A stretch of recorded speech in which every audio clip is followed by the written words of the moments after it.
That's a thought-provocative video, and every single one of you who are tuning in right now can take a brave step. Maybe you know Jesus Christ is your Lord and Savior, and you're in sync with Him today. Continue to take brave steps. God will give you those opportunities.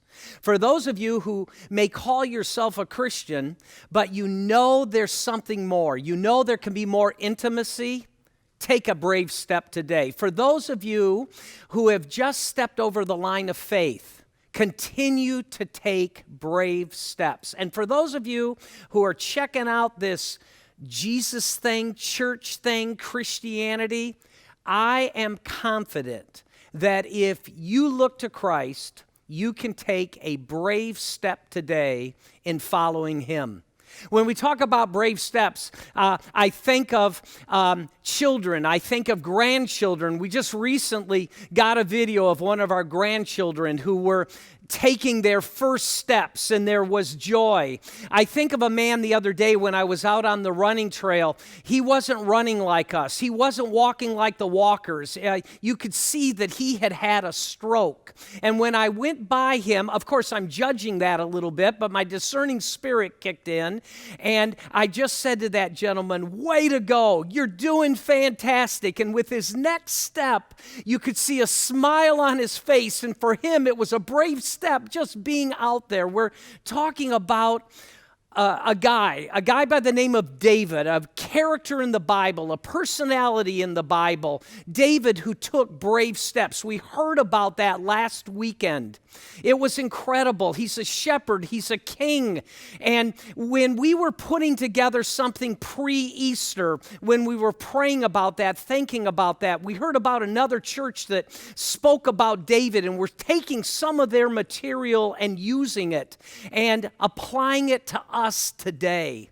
Last week, if you didn't hear that message by Shay, can I encourage you to just go to grumlaw.com messages, and maybe you heard that message and you need to hear it again.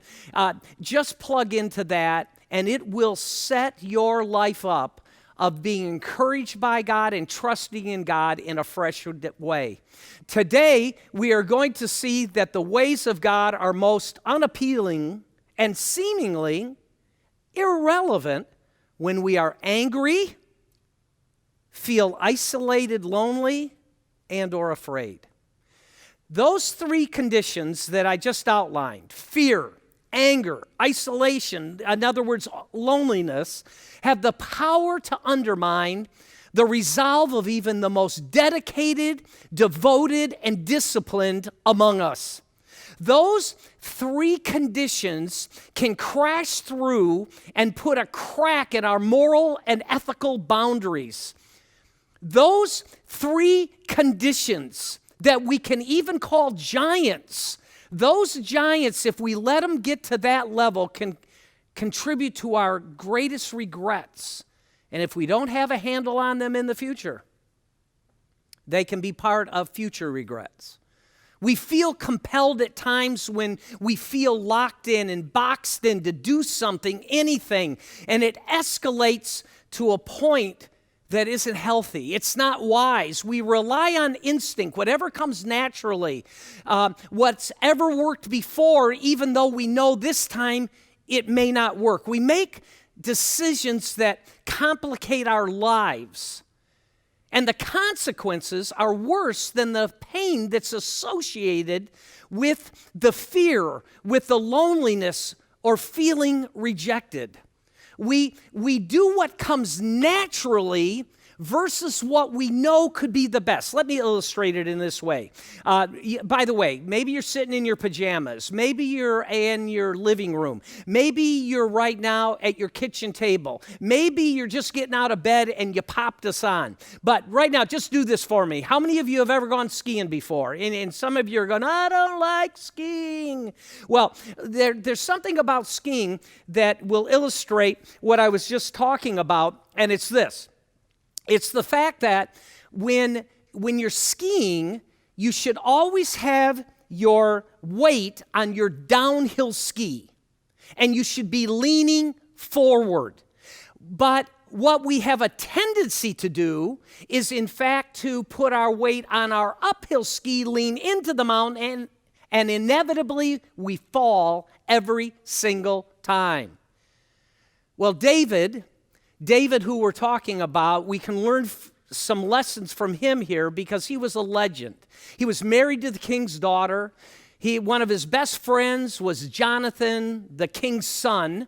He was a folk hero, and Saul, the king, initially brought him on because he saw that he brought value to the military. He had slain this giant, which we heard about last week. I mean, he was the guy, he was the dude, but the attention began to be drawn more towards David than Saul. And Saul was absolutely intimidated by this. He was jealous. He was insecure. At one point, he literally threw a spear at David to try to kill him. Now, because of this conflict, David could sense it. He stopped attending like the family dinners. And Saul knew that, and Saul starts asking questions. The king does. Where's David? How come he's not showing up? And Jonathan sees that there's a conflict going here, and he covers for David because they were like best buds. And Saul absolutely seethes. It's like, I mean, he's getting, have you ever been around a person before that when they're getting angry, you don't want to be around them? Some of you are going, right now, it's the guy I live with right now. Look what happens in 1 Samuel 20, verse 30. It says this, Saul's anger, I mean, it's like his nostrils are flaring. It's like a bull. It's just flared up at Jonathan and said to him, you son of a perverse and rebellious woman. Do you know what that's actually saying? Right here, he's calling his wife a whore. By the way, these are probably the kind of scriptures that should be edited from children's Bibles. All right. You son of a perverse and rebellious woman, don't I know that you have sided with the son of Jesse to your own shame and to the shame of your mother who bore you? Right now, this wife is not going to win the popularity contest. As long as the son of Jesse lives on this earth, neither you nor your kingdom will be established. Now send someone to bring him to me, for he must die. Woo! At this point right here, Jonathan knows that there is a problem, and he goes and warns David, and David literally heads to the hills. And David's feeling alone. David's feeling afraid for his life. David's feeling rejected. David's feeling isolated. David is angry with what's going on, and David is afraid. And guess what? He panics, and he goes into survival mode. 1 Samuel 21:1 says this, David went to Nob, to Ahimelech the priest. That's important to know about the priest. We'll talk about that a little later. Ahimelech trembled when he met him and asked, why are you alone? Why is no one with you? He's asking this question. Wait a second. You're a hero. You slayed a giant. You are the man. When you were 15 years old, you did something nobody else did. You caused an entire army to run away. What are you doing here right now? Why is no one with you? What was he doing? He was taking matters into his own hands. He was afraid. He felt rejected. He was feeling alone. He lied. He literally lied. He could have literally, because of the priest, remember I made the reference to the priest? He could have literally gone to the Ark of the Covenant where the 10 Commandments were. And it says don't lie, and he lies. And why do people lie? Because they're afraid, and being afraid alienates. Would you say that with me right now, wherever you're at? Wherever you're at and listening to this right now, would you say that? Being afraid alienates. One more time. Being afraid alienates. The story continues. David answered Ahimelech the priest, "The king sent me on a mission and said to me, 'No one is to know anything about the mission.' Lie. I am sending you on. Lie. As for my men, I have told them to meet me at a certain place. Lie." There were no men.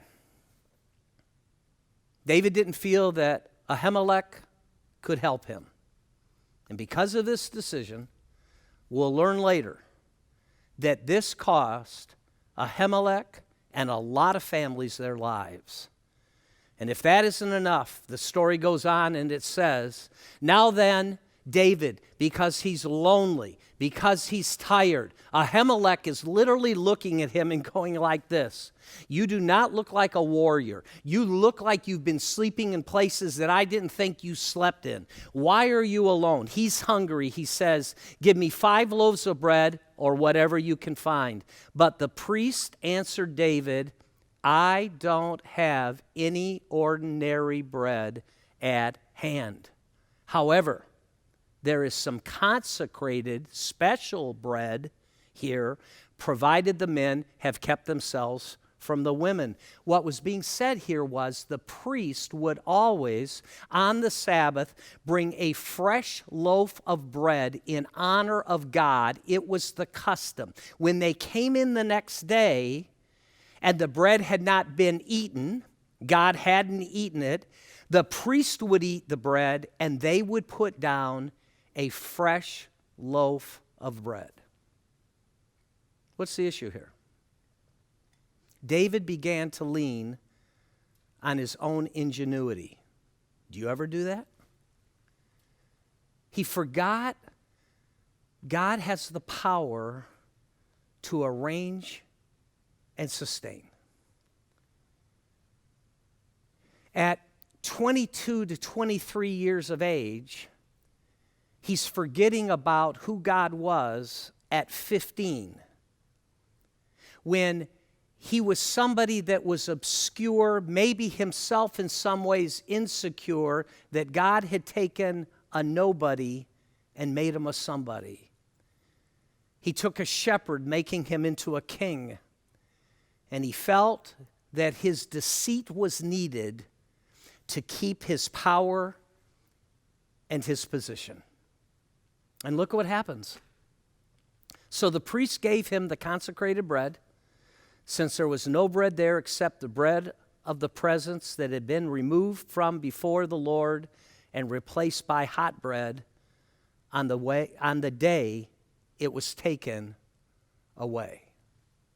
He was lonely, he was hungry, and he lied. Can you relate to this in some ways? When you feel under pressure?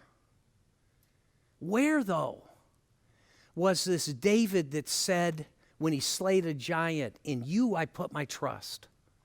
My hope, my trust is in you all day long." And believe it or not, the lies and the deception and the deceit and taking it on our own, it didn't end there. The story goes on to say, David asked Ahimelech, "Don't you have a spear or a sword here?" "I haven't brought my sword or any other weapon because the king's mission was urgent." Lie again. The priest replied, "The sword of Goliath, the Philistine, whom you killed in the valley of Elah, is here." Do you think at this point maybe he would begin to have some flashbacks? What happened to the courageous, God-fearing shepherd boy, the one who felt the empowerment of God, was being guided by God? Let's go back to that story, to an incredible reference where it says, "All those gathered here will know that it is not by sword or spear that the Lord saves, for the battle is the Lord's." Why do we take things into our own hands? And God said, "And he will give all of you into our hands." God can take care of the situation.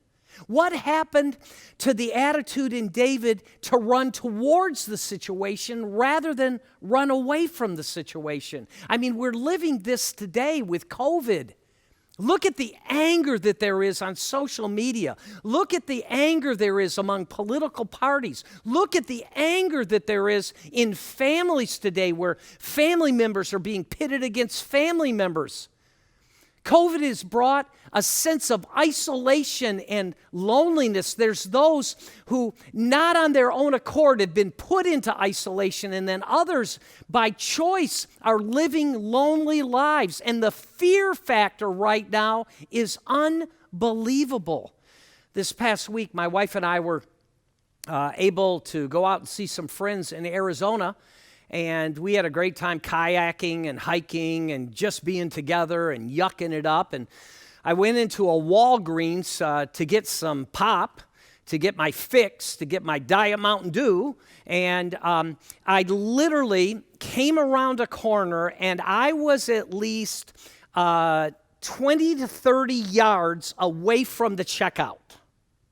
And I noticed that a young lady was looking at me. And as she's looking at me, I'm going, hey, that girl's staring at me. And believe it or not, I'm thinking, hey, is that girl staring at me? I'm quite the... And I'm going, no. You're obviously in a fantasy world right now.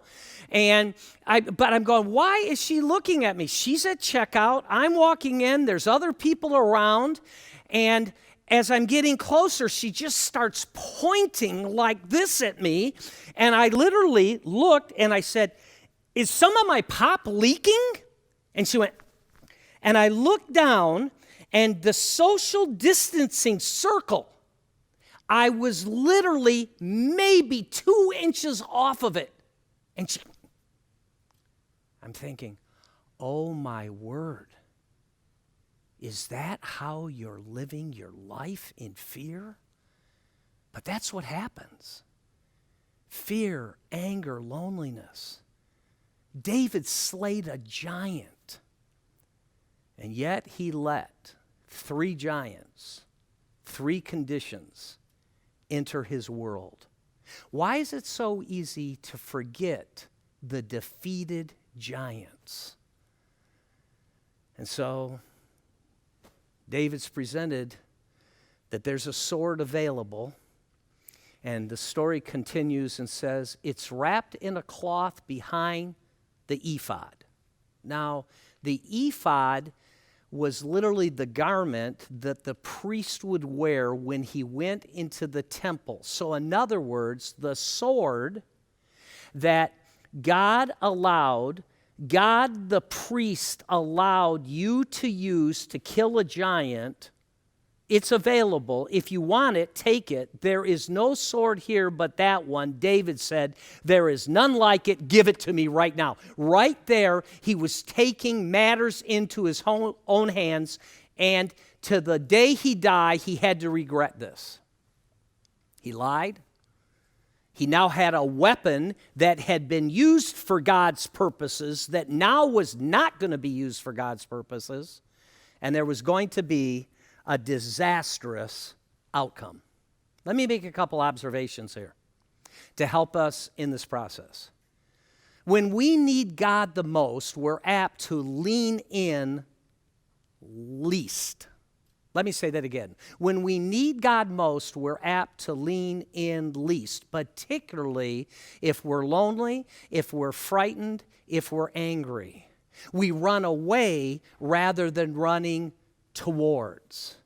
We opt for things that never worked before. Going back to the skiing analogy, years ago, I was taking on a regular basis, on a weekly basis, I was literally taking students skiing.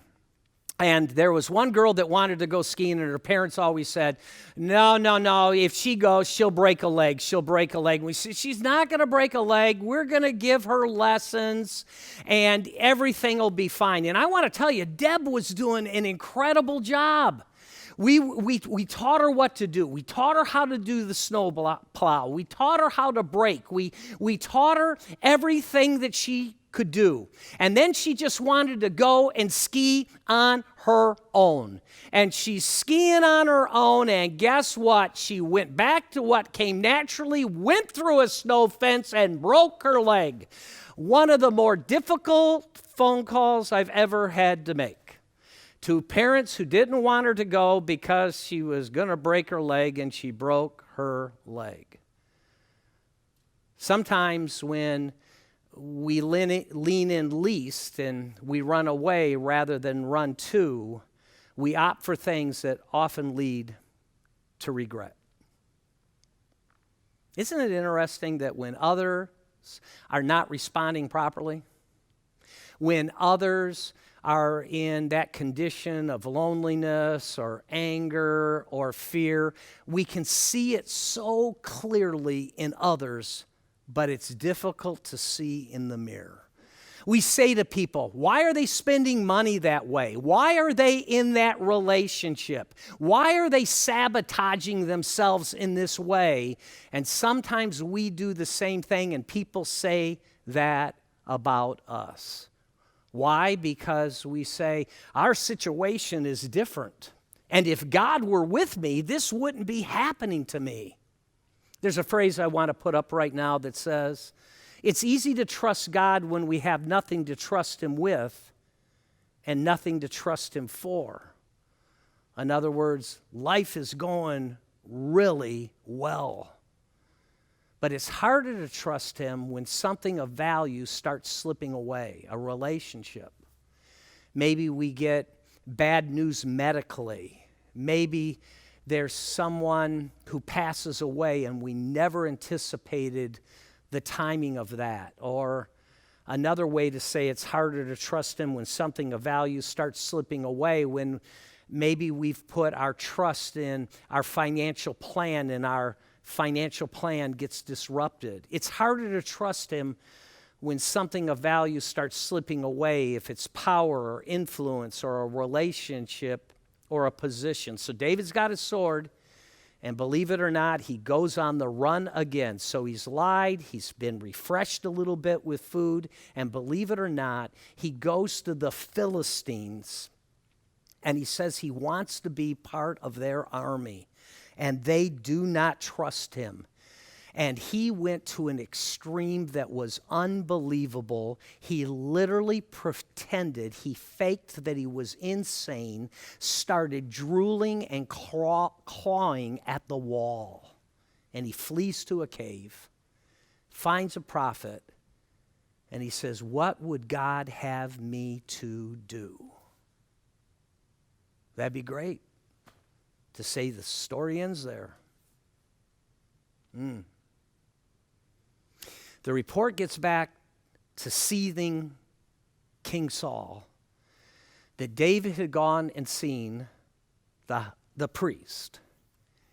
And seething Saul authorizes the slaughter of 85 priests, including Ahimelech.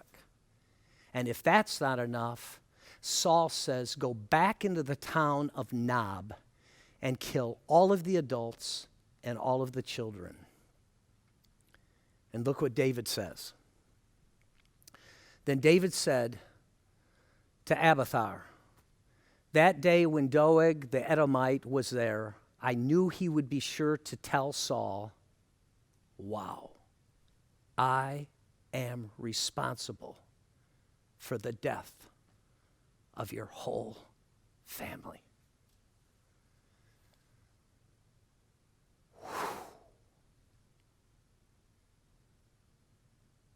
Wow.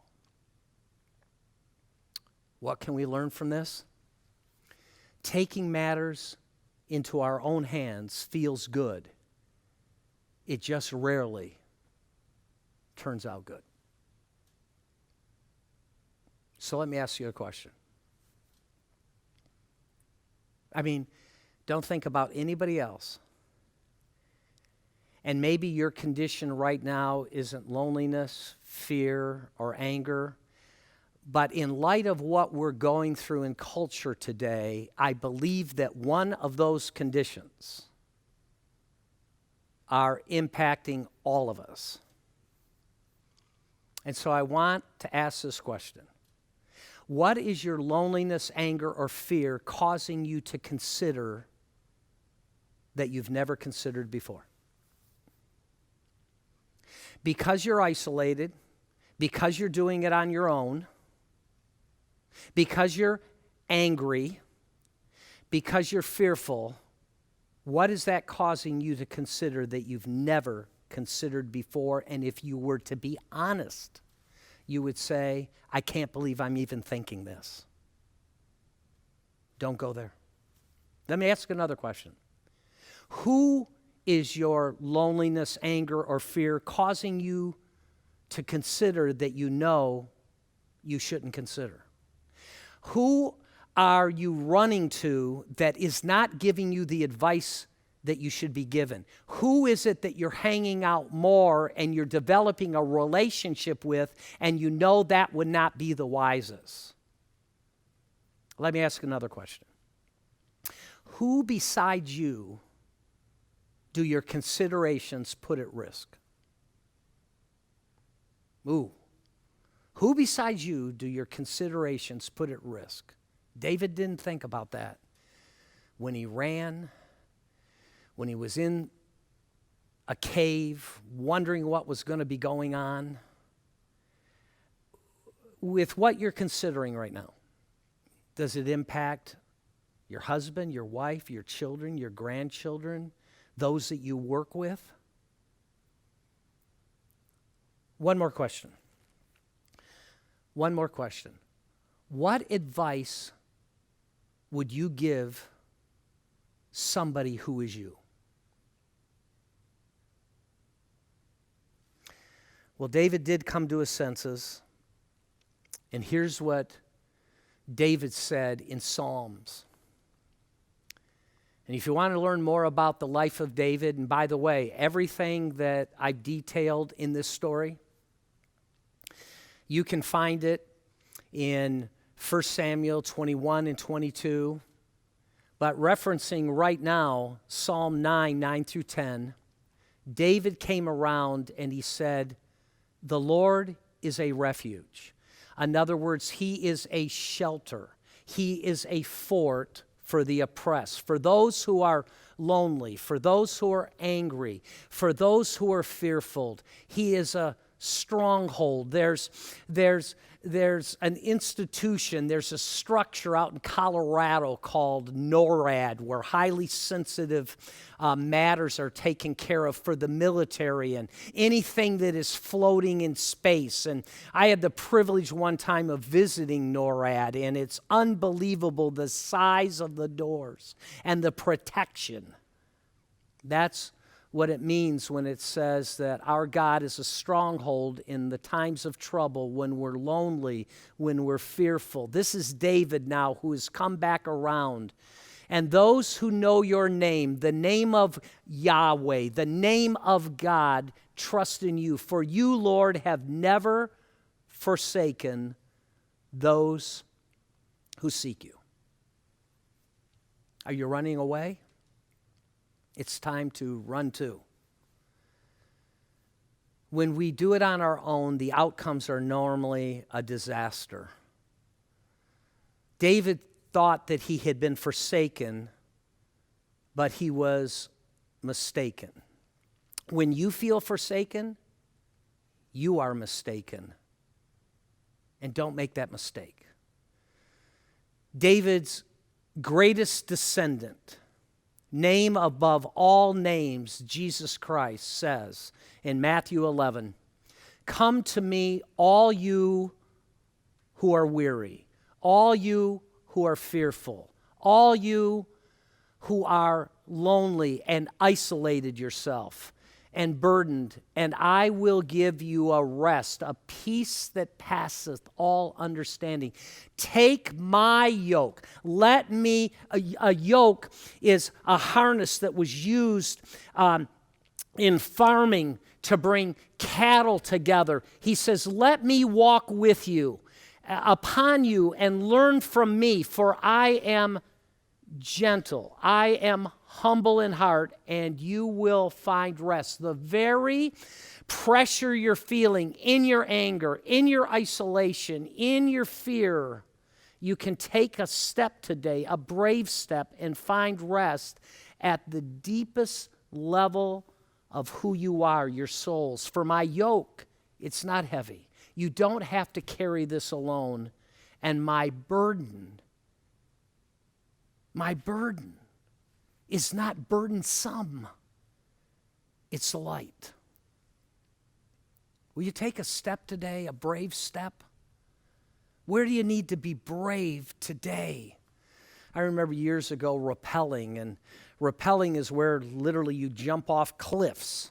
And you put a harness on. I'm not going to go all into all the technical terms. And you have a carabiner, and you take a rope that's put off on a secure point on top of the cliff, and you bring it through, and then you have a safety rope down below with a belayer. And there's some people that they just do it naturally. And when I was working with students, there would always be those that'd be the first in line. They immediately wanted to do it. There were some that needed some coaxing and some encouragement to do it. And then there were some people that said, I'm never going to do it, and I can't do it, and this isn't for me. And it's one of my greatest joys in ministry, particularly in student ministry, is to get someone hooked up that never thought that they could do it. They were going to do it their own way, and all of a sudden, we hooked them up, and they're standing over the edge, and there's finally that point where you have to push off and jump, and you can see the fear in their face. You can see they've never done something like this before, and then finally they release, and they start going down that cliff, and you see the joy when you let go, when you take a brave step of not doing it your way and holding on and doing it God's way. You'll experience a freedom and a peace that passes all understanding. What giant do you need to kill? Is it anger? Do you need to have somebody in your life that gives you a code word when you're starting to stick your nostrils out and everybody sees it and you may realize it, but maybe that's the giant you need to kill. For some of you who are lonely right now and isolated, how can you engage? Get involved with a life group online. Reach out to some other people in whatever your comfort zone is. Get together with some people. And then fear. Fear. Perfect love casts out fear, and knowing Jesus Christ will bring you peace, not a burdensome attitude, but life in Christ.